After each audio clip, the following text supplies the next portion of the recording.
Slušate emisiju Kroz sveto pismo.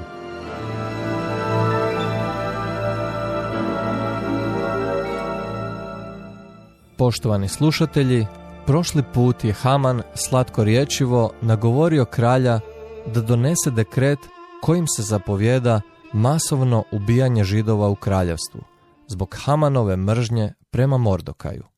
A danas promatramo 4. poglavlje knjige o Esteri.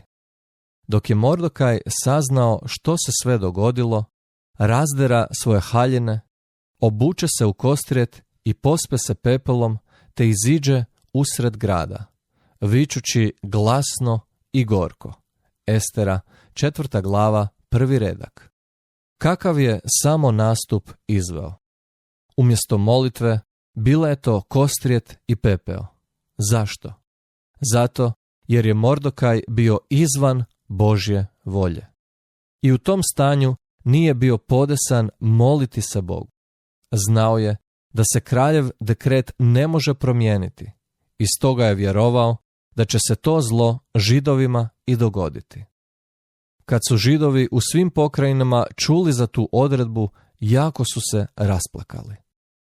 Kad je Estera saznala da je Mordokaj obukao kostrijet, bilo joj je neugodno zbog njegovih postupaka i poslala mu je odjeću da se obuče umjesto kostrijeti. Ali Mordokaj je to odbio i poslao je odjeću natrag. Iz toga je Estera shvatila koliko je situacija ozbiljna. Zato je poslala svog komornika da razgovara s Mordokajem. Međutim, Mordokaj je poslao primjerak kraljeve uredbe natrag Esteri i zatražio od nje da se obrati kralju u njegovom unutarnjem dvorištu.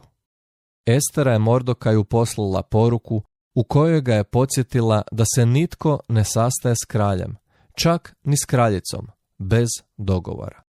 I štoviše, svatko tko bi to učinio bio bi kažnjen smrću, osim ako kralj ne bi ispružio zlatno žezlo. Mordokaj ju je upozorio: nemoj misliti da ćeš se zato što se nalaziš u kraljevoj palači spasiti jedina od sviju Židova. Ova se uredba odnosi i na tebe jer si Židovka. No dodao je: tko zna nisi li se baš i popela do kraljevske časti zbog časa kao što je ovaj. Estera se odlučila izaći pred kralja s molbom. Ali prije nego što je to učinila, zamolila je Mordokaja da okupi sve Židove prisutne u gradu, da poste 3 dana i 3 noći, a ona i njezine sluškinje će učiniti isto. Sada se možda pitate zašto ona ne kaže da mole. Pa mislim da je molitva bila dio posta, čak i kad molitva nije posebno spomenuta.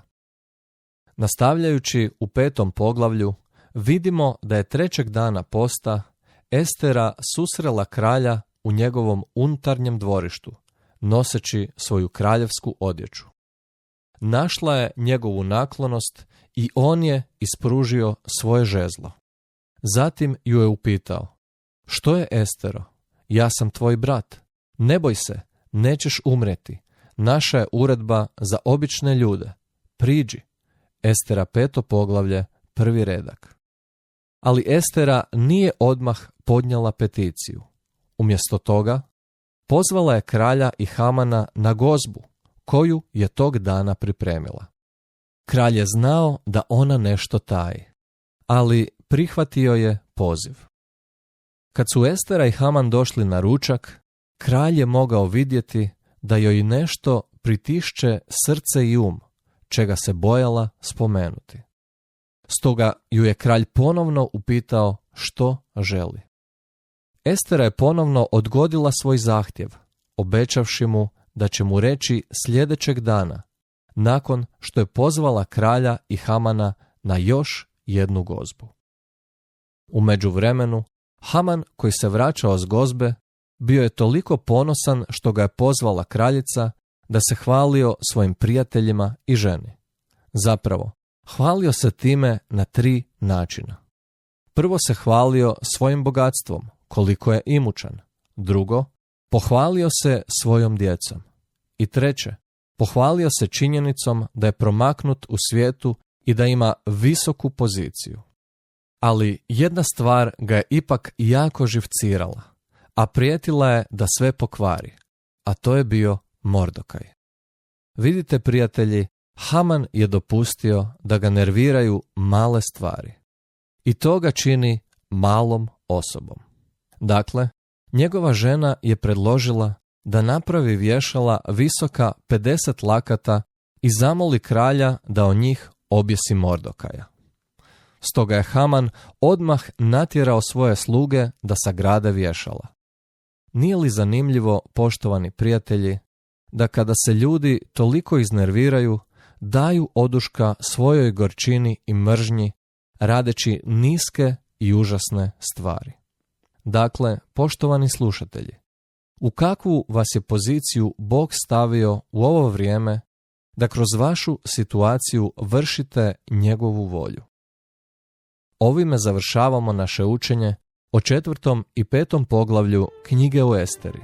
Za više informacija posjetite web stranicu www.ttb.org. Srdačan pozdrav i do slušanja.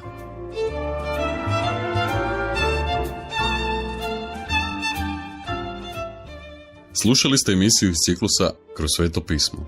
Budite s nama i u sljedećoj emisiji.